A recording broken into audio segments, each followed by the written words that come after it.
a raw deal in this patriarchal society a lot of the time. Am I right, ladies? Especially at work.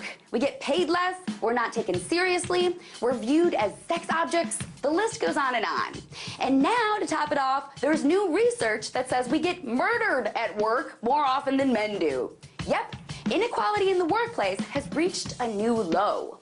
According to a paper by the AFL-CIO, the Umbrella Federation for Unions in the U.S., 351 women died while they were on the job in 2012. Now, that is far less than the number of men who died on the job. Over 4,000 of them were killed at work in the same year.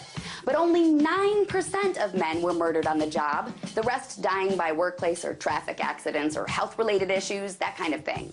But a whopping 28% of women who died at work were murdered. So now we can add that to the list of inequalities. We're more likely to be killed while at work. The research points to a few factors about why women get murdered at work more often than men. First, women are often killed by abusive partners who know where to find them. It's such a pain in the neck for guys who have restraining orders against them to find the women they're stalking. But if they know where the women work, it's a great way to hunt them down and kill them. Second, women tend to work in the healthcare industry at places where they take care of patients who might become violent or unstable. They work as health aides or nurses or in psychiatric wards, and these are the jobs with the highest rates of serious injuries. That's what we get for trying to hide from abusive men or helping the needy, right? Murdered at work. What a terrible way to go.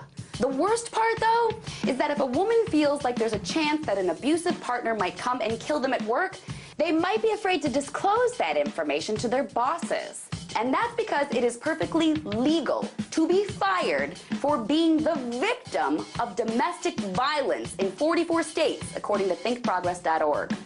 It is not rare for women to be harassed or beat up at work by violent partners and then be fired for it. I guess employers don't want to be bothered with all that hassle, so it's just easier to fire a woman than protect her. So as much as we've always known that inequality in the workplace has been an issue for women, now we can know it actually can be a matter of life or death. And that's a problem as a country we should seriously get to work on. Tonight, let's talk about that by following me on Twitter @TheResident.